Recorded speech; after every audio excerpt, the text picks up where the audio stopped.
உள்ளங்கள் அனைவருக்கும் என் வணக்கம். சக்ஸஸ்ஃபுல்லாக டே 4 டாஸ்க் கம்ப்ளீட் பண்ணியாச்சு. No food at night, only fruits. இத்தனைக்கும் நான் ட்ராவல் பண்ணேன். நைட் ட்ராவல் பொதுவாக இந்த லைஃப் ஸ்டைல் அடாப்ட் பண்ணிக்கிறதுக்கு முன்னாடி வரைக்கும் நான் என்னென்னா நிறையா சாப்பிடுவேன். ஹெவி ஃபுட்ஸ் தான், நல்லா சாப்பிட்டுட்டு தான் நான் பஸ்ஸில் ஏறுவேன்.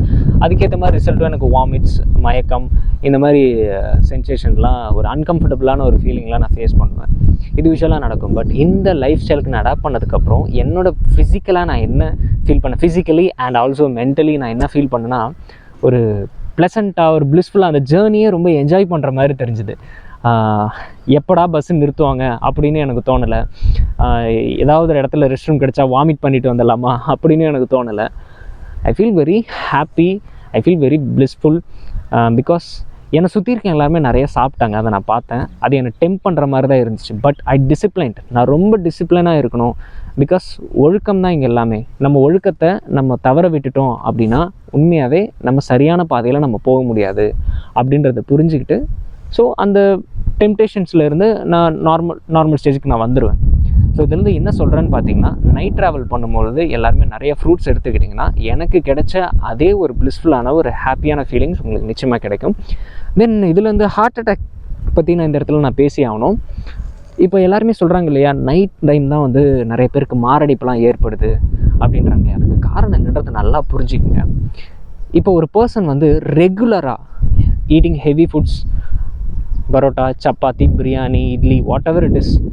இப்போ ஒரு பிரியாணி நீங்கள் சாப்பிட்றீங்க நைட் டைம் அப்படின்னா அது டைஜஸ்ட் ஆகிறதுக்கு மினிமம் 6 hours ஆகும்.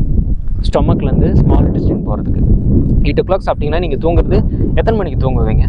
ஒரு 2 மணிக்கு தான் அதுக்கப்புறம் நீங்கள் நியாயமாக பார்த்தா தூங்கணுமே. பட் நம்ம அப்படியே பண்ணுறோம். இல்லை பிரியாணி சாப்பிட்டு நம்ம ஜிம்முக்கு போய்ட்டு நல்லா ஒர்க் அவுட் பண்ண போகிறோமா? அது ஒன்றும் இல்லை.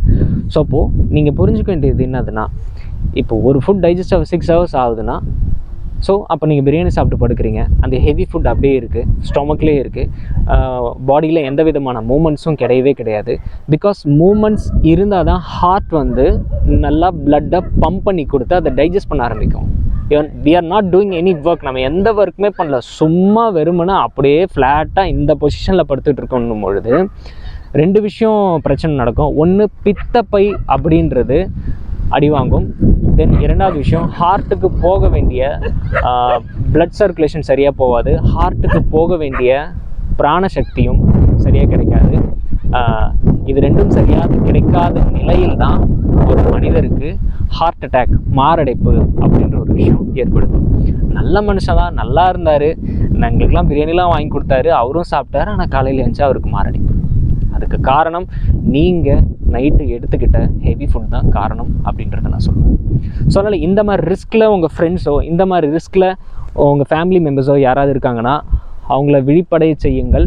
அவங்கள 1 week கம்ப்ளீட்டாக நைட் ஃபுட்டை வெறும் கம்ப்ளீட்டாக ஃப்ரூட்ஸ் மட்டும் எடுத்துக்குவீங்க.